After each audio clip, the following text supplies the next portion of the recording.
أعوذ بالله من الشيطان الرجيم. بسم الله الرحمن الرحيم. واذكر في الكتاب مريم إذ انتبذت من أهلها مكانا شرقيا. اور اے حبیب قرآن میں مریم کا ذکر کیجئے جب وہ اپنے گھر والوں سے الگ ہو کر عبادت کے لیے بیت المقدس کے مشرقی جانب ایک مکان میں چلی گئیں۔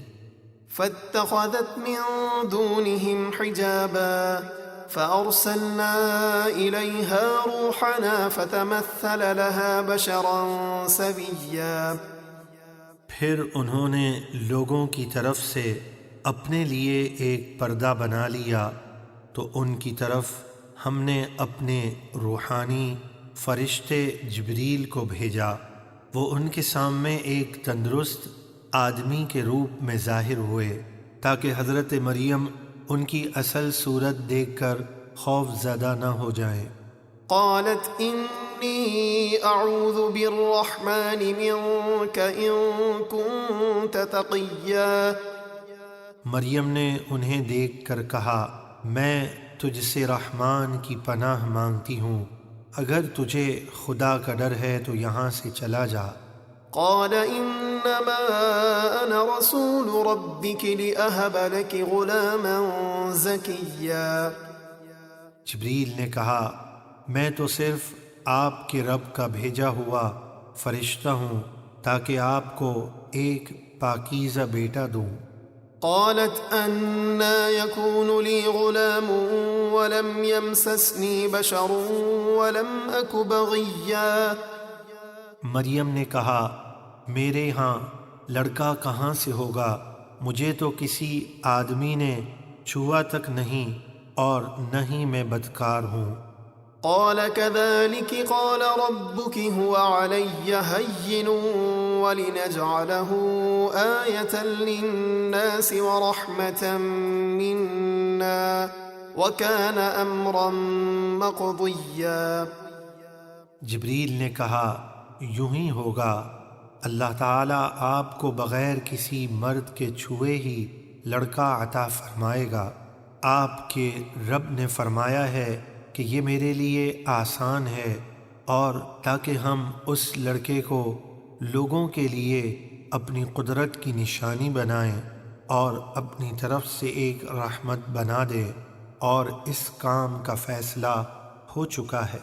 یہ کہہ کر حضرت جبریل علیہ السلام نے حضرت مریم کے گریبان میں پھونک ماری جس سے آپ حاملہ ہو گئیں۔ فحملته فانتبذت به مكانا قصيا فأجاءها المخاض إلى جذع النخلة قالت يا ليتني مت قبل هذا وكنت نسيا منسيا. اب مریم نے اسے پیٹ میں لیا اور اسے لے کر شہر سے دور ایک جگہ چلی گئیں۔ پھر بچے کی پیدائش کا درد انہیں ایک کھجور کے خشک درخت کے تنے تک لے آیا۔ مریم رسوائی کے خوف سے کہنے لگیں، اے کاش میں اس حال سے پہلے مر گئی ہوتی اور بھولی بسری ہو جاتی جسے کوئی نہ جانتا۔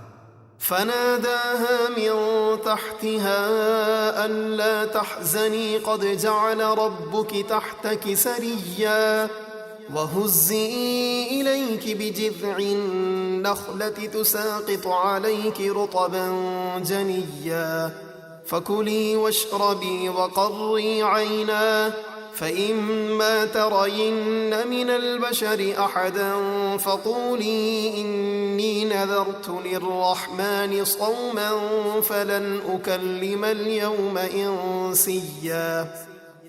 تو جبریل نے انہیں درخت کے نیچے کی جانب سے پکارا کہ آپ غمگین نہ ہوں، بے شک آپ کے رب نے آپ کے نیچے ایک نہر بہا دی ہے، اور آپ کھجور کے درخت کے تنے کو پکڑ کر اپنی طرف ہلائیں، آپ پر تازہ پکی ہوئی کھجوریں گریں گی تو آپ کھجوریں کھائیں اور پانی پئیں اور اپنے بیٹے عیسیٰ کو دیکھ کر اپنی آنکھیں ٹھنڈی کریں۔ پھر اگر آپ کسی آدمی کو اس بچے کے بارے میں سوال کرتا دیکھیں تو اشارے سے کہہ دینا کہ میں نے رحمان کے لیے خاموشی کے روزے کی منت مانی ہے، تو آج میں ہرگز کسی آدمی سے بات نہیں کروں گی۔ پہلے زمانے میں خاموش رہنے کا بھی روزہ ہوتا تھا، جیسے کہ ہماری شریعت میں بھوکے پیاسے رہنے کا روزہ ہوتا ہے۔ ہماری شریعت میں خاموش رہنے کا روزہ نہیں۔ حضرت مریم کو خاموشی کی منت ماننے کا حکم اس لیے دیا گیا کہ حضرت عیسیٰ علیہ السلام آپ کی گود میں کلام فرمائیں اور ان کا کلام فرمانا مضبوط دلیل ہو جس سے تہمت زائل ہو جائے۔ فأتت به قومها تحمله قالوا يا مريم لقد جئت شيئا فريا يا أخت هارون ما كان أبوك امرأ سوء وما كانت أمك بغيا۔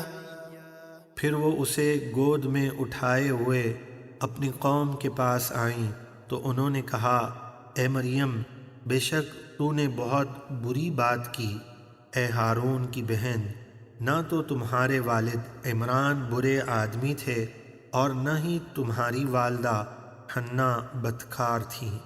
فأشارت إليه قالوا كيف نكلم من كان في المهد صبيا۔ اس پر مریم نے بچے کی طرف اشارہ کیا کہ جو پوچھنا ہے اس بچے سے پوچھو۔ اس بات پر ان لوگوں کو غصہ آیا اور وہ بولے، ہم گود میں لیٹے ہوئے بچے سے کیسے بات کریں؟ قال إني عبد الله آتاني الكتاب وجعلني نبيا وجعلني مباركا أينما كنت وأوصاني بالصلاة والزكاة ما دمت حيا وبرا بوالدتي ولم يجعلني جبارا شقيا۔ عیسیٰ نے فرمایا، بے شک میں اللہ کا بندہ ہوں، اس نے مجھے کتاب یعنی انجیل دی اور مجھے غیب کی خبریں دینے والا نبی بنایا، اور میں جہاں کہیں بھی رہوں اس نے مجھے بابرکت یعنی نفع پہنچانے والا بنایا، اور جب تک میں زندہ رہوں اس نے مجھے نماز اور زکوٰۃ کی تاکید فرمائی اور اپنی والدہ سے اچھا سلوک کرنے والا بنایا، اور مجھے متکبر بدبخت نہیں بنایا۔ والسلام علی یوم ولدت ویوم اموت ویوم ابعث حیا۔ اور مجھ پر سلامتی ہو جس دن میں پیدا ہوا اور جس دن مجھے موت آئے اور جس دن میں زندہ اٹھایا جاؤں۔ ذلك عیسی بن مریم قول الحق الذی فیہ یمترون۔ یہ عیسیٰ مریم کے بیٹے ہیں، اللہ کے بیٹے نہیں۔ ہم نے حق بات بیان فرما دی جس میں اہل کتاب شک کرتے ہیں۔ ما كان لله أن يتخذ من ولد سبحانه إذا قضى أمرا فإنما يقول له كن فيكون۔ اللہ کی یہ شان نہیں کہ وہ کسی کو اپنا بیٹا بنائے، وہ ان باتوں سے پاک ہے۔ جب وہ کسی کام کا فیصلہ فرماتا ہے تو اس سے یہی فرماتا ہے ہو جا، تو وہ فوراً ہو جاتا ہے۔ وَإِنَّ اللَّهَ رَبِّي وَرَبُّكُمْ فَاعْبُدُوهُ هَذَا صِرَاطٌ مُسْتَقِيمٌ۔ اور عیسیٰ نے فرمایا، بے شک اللہ میرا اور تم سب کا رب ہے، تو اسی کی عبادت کرو، یہ سیدھا راستہ ہے۔ فاختلف الأحزاب من بينهم فويل للذين كفروا من مشهد يوم عظيم۔ پھر عیسائیوں کے گروہوں نے عیسیٰ علیہ السلام کے بارے میں آپس میں اختلاف کیا، کسی نے انہیں خدا کہا تو کسی نے خدا کا بیٹا وغیرہ۔ تو قیامت کے بڑے دن کی حاضری سے کافروں کے لیے ہلاکت ہے۔ أسمع بهم وأبصر يوم يأتوننا لكن الظالمون اليوم في ضلال مبين۔ جس دن وہ ہمارے پاس حاضر ہوں گے تو خوب سنیں گے اور خوب دیکھیں گے اور ہماری ساری باتوں کو حق مانیں گے، مگر آج ظالم کھلی گمراہی میں ہیں۔ وأنذرهم يوم الحسرة إذ قضي الأمر وهم في غفلة وهم لا يؤمنون۔ اور اے حبیب آپ انہیں پچھتاوے کے دن کا ڈر سنائیے جب جنت و دوزخ کا فیصلہ کر دیا جائے گا اور ابھی وہ غفلت میں ہیں اور ایمان نہیں لاتے۔ إنا نحن نرث الأرض ومن عليها وإلينا يرجعون۔ بے شک سب فنا ہو جائیں گے اور زمین اور اس پر جو کچھ ہے سب کے ہم وارث ہوں گے اور وہ ہماری ہی طرف لوٹائے جائیں گے تو ہم انہیں ان کے اعمال کی جزا دیں گے۔